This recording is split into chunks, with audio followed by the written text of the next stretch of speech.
Bismillahirrahmanirrahim. Hello les fanophiles, hello again and again. On va continuer notre série de cours concernant la gynécologie où on va parler aujourd'hui des troubles de la statique. Troubles de statique pelvien, appelé aussi prolapsus génital, fréquemment prolapsus. Donc prolapsus, un peu de définition, prolapsus c'est la chute d'organes ou bien une partie d'organes suite à un relâchement des moyens de fixité. On a aussi les moyens de fixité au niveau du pelvis, on a des ligaments, etc., qui deviennent lâches et qu'on relâche. Ça, c'est la définition d'un prolapsus. Donc, on a trois filières au niveau du pelvis féminin. On a la filière urologie, on peut le dire, ou bien urinaire en avant, représentée par la vessie. Au milieu, on a le vagin avec la filière génitale. Et en arrière, on a la filière digestive avec le rectum. Donc, si on a une faillite ou bien une fragilité au niveau de parois de vagin antérieur. Donc, la vessie, elle va sortir.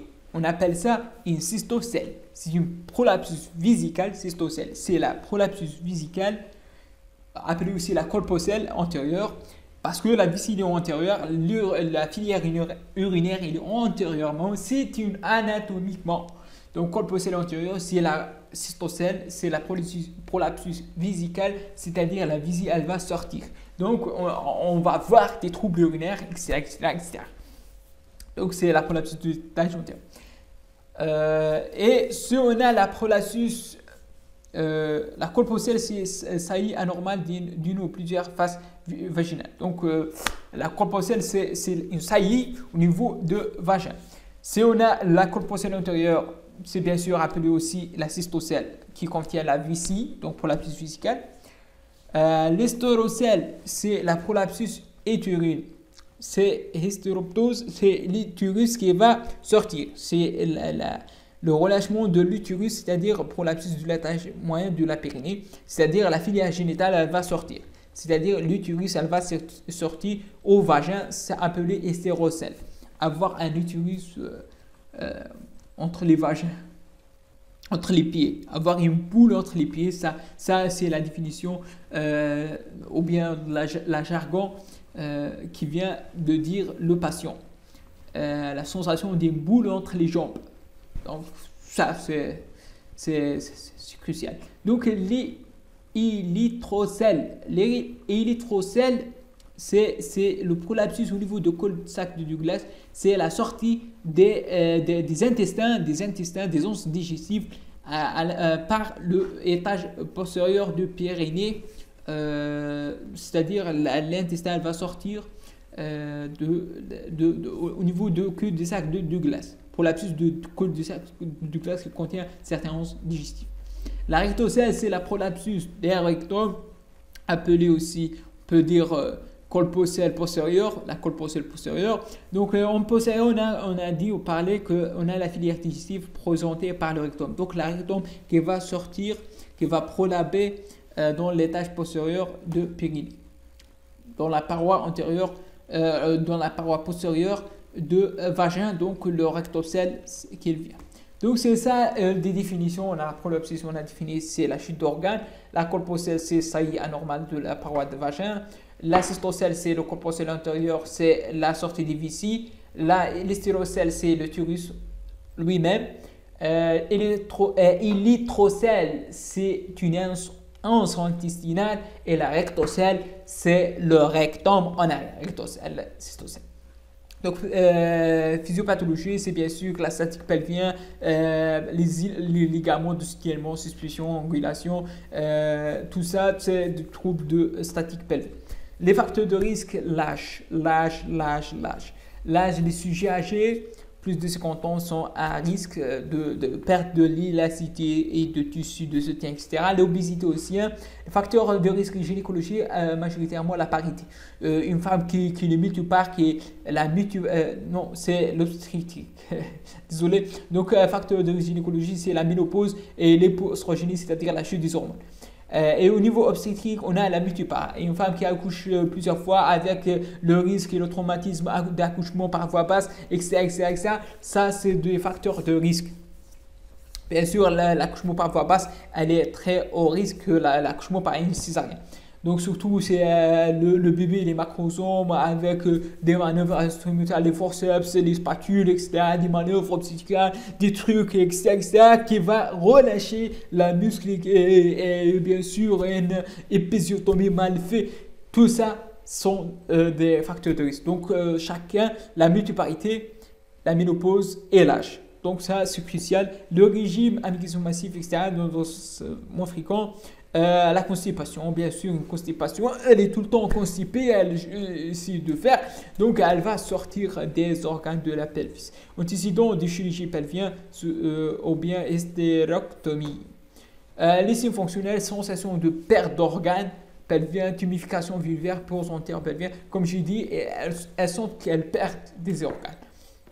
Les signes fonctionnels urinaires, malheureusement, l'incontinence urinaire, l'effort, dysurie, résidus, pour avoir tous les trucs que vous imaginez urinaires. Incontinence avec une dysurie, avec un résidu. Et l'infection urinaire récidivant, rétention, jusqu'à la rétention urinaire avec mixtion par regorgement. Signes fonctionnels digestifs, constipation terminale ou faux besoin ou même incontinence fécale, fausse diarrhée de constipé. Signes génitosexuels, dyspareunie, sensation de béance vulvaire, arrêt de l'activité sexuelle. Souvent, donc, on a les trois filières qui sont touchées, urinaires ou digestives ou génitales. La polypsie génitale est normalement indolore. Recherchez une pathologie pelvienne en cas de douleur. Donc, normalement, elle est indolore. Évocateur, majoration du symptôme en position debout et en fin de journée. Donc, bien sûr, lorsqu'ils disent qu'en fin de journée, lorsqu'elle reste debout pendant plusieurs temps, les organes elles vont descendre et majoration des symptômes, soit urinaires et digestifs, etc. Signe clinique, on a stade 1 pour l'abscession intravaginale, stade 3 pour l'abscession extravulvaire, stade 2 pour l'abscession inférieure l'orifice vulvaire, stade 4 déroulement complet de vagin. Donc ça, ce sont des classifications. Par exemple, on a la classification aussi de Baden-Walker. Donc, qui vont faire une cotation de chaque compartiment pour la paix. Recherche de l'incontinence urinaire masquée par le prolapsus, test d'effort vissé plein et prolapsus. Toucher pelvien, TVTR systématique, qualité de musculature pelvien, test de releveur de l'anus. Releveur de l'anus, c'est le muscle principal, bien sûr, qui maintient la périnée, qui maintient donc on peut dire anatomique, c'est le muscle le plus important. La paraclinique non systématique, pas sous le diagnostic clinique, parfois en phinico et bilan aérodynamique, IRM, etc. Traitement, abstention. Ces règles, abstention surtout chez la femme âgée en cas de prolapsus ancien est bien tolérée. Lorsqu'on a une prolapsus bien tolérée, on ne fait rien. On laisse tranquille lorsqu'elle est bien tolérée. Traitement médical, elle est imposée lorsqu'on a un trouble d'hormones local, donc on peut donner surtout les règles hygiéno-diététiques. Il ne faut jamais oublier. Règles hygiéno-diététiques, surtout lorsqu'on a parlé d'obésité, donc essayer de faire une régulation de transit parce que la constipation, elle peut pousser l'hygiène de vie, donc règles hygiéno-diététiques.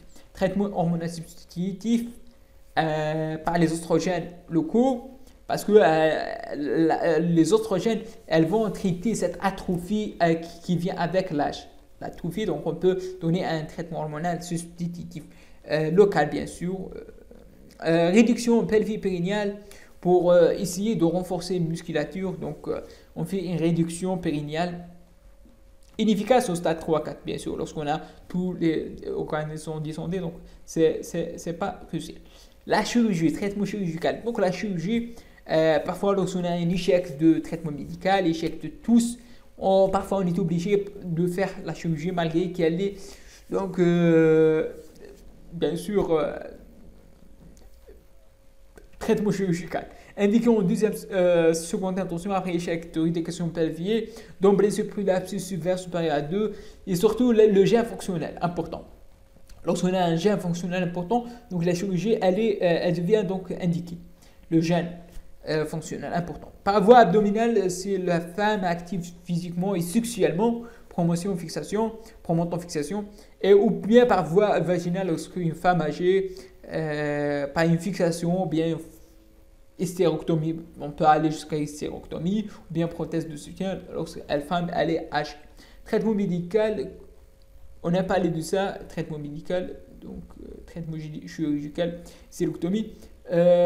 Parfois, on donne des passaires intravaginales sont d'un type d'anneau qui essaye de fixer, donc à proposer alternative à la chirurgie pour le prolapsus de stade supérieur 2.